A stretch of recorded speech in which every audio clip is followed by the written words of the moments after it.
Scratch what I said about Simeon and Dinah being twins. They weren't. Neither was she twin to Levi. However, she was a twin. Now, apparently I missed this, but it turns out that she was born between Zebulun and Joseph.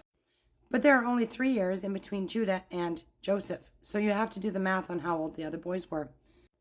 And it says here, and Leah said, God hath endowed me with a good dowry.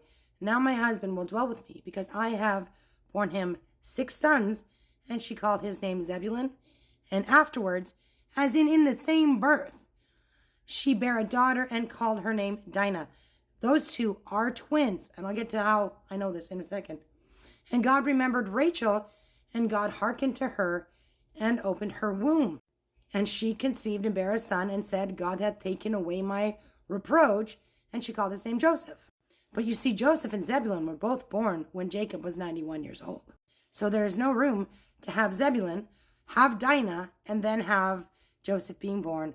So Zebulun and Dinah were twins, which means that Dinah was only 6 years old when they left Laban's house. All right, so now we got to look at how old was she. If they spent 1 year in Succoth, she was 7 when the incident happened. If they spent 2 years there, because remember, Jacob built a house there, and then afterwards he buys a parcel of land and pitches his tent.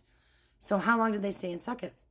There's not a lot of wiggle room, because you have to look at when Benjamin, I have him here, but that means I'm going to have to push him out a year or two, if that's the case, because she's young, 6, 7, maybe at the most 8 years old.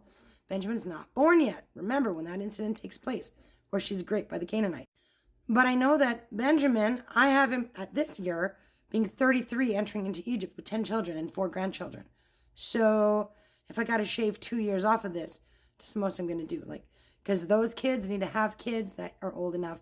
You know what I mean? His kids have to be old enough to have kids. And 3 years from this, when they're leaving Laban's house, we have Judah marrying and starting a family with the Canaanite woman. So they're already settled in the place, which means that Dinah was 8 years old. Yeah. Now we know why the brothers were so hell-bent on slaying the Canaanites.